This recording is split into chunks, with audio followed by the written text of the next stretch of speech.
So when you're considering whether your company wants to be global or you want to have a global supply chain network, we need to look at certain factors. So the major factors that we need to consider when we talk about globalization are technology, the culture of the particular area, cost, politics, infrastructure, and the market. So let's take a look at each one of these more specifically. So when we talk about technology, we're talking about maybe the transfer of information. So if we're a global supply chain network, we need to be able to transmit that information maybe globally. So we need to, remember we talked about inventory management decisions, so we need to not be doing things by hand. We need to invest in higher tech inventory management techniques. So we need to have some RFID, we need to have barcodes, and we need to be able to transmit this information electronically. So we need to consider the technology of the certain area that we're in. Is this going to be able to support it?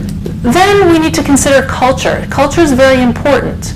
So when you move into a certain area, you need to consider the societal norms of that area. What are the acceptable interactions between people in those areas?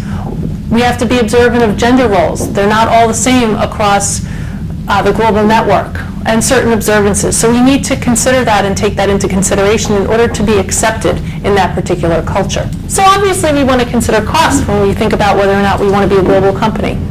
What are our labor costs in different areas? What are our supplier costs? Are they going to be the same, or are they going to cost more or less in different areas globally? How about our transportation costs? It's going to depend on where our supplier base is and where our customer base is, or if they're going to increase or decrease. Information costs. Well, we already talked about inventory management systems, so we know that transmitting information is probably going to be more costly on a global scale. Quality. Are our global suppliers going to supply us with the same quality that our customers have come to expect from us and that we expect from our suppliers?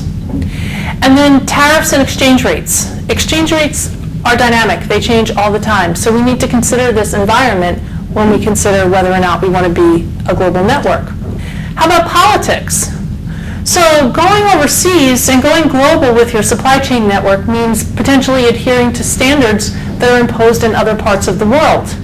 So for example, in Europe, the WEEE, the Waste, Electrical, and Electronics Equipment Act, means that companies have to be accountable for the supply chain of their waste products. So the waste products that are shipped to that are used in the shipping process, they have to be traceable, and they have to have some effort to either recycle them or get them back.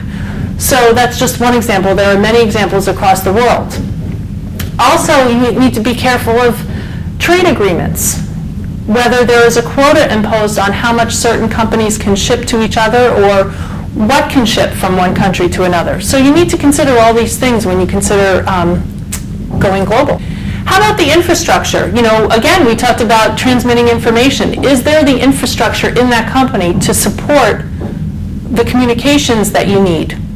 How about the roads? If you need large trucks, are the roads passable by these trucks?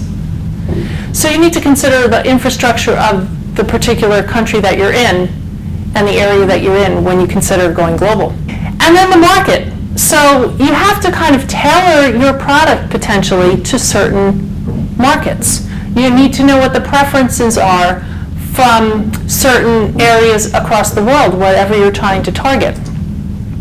How about what is your competition? That leads us to what should my price be? Maybe it has to be lower than I really want to sell it at. What about technology? What level of technologies does that particular culture expect? Is it a high-tech product, a low-tech product, and what have they come to expect? And the quality. What quality does that particular target market come to expect of your product?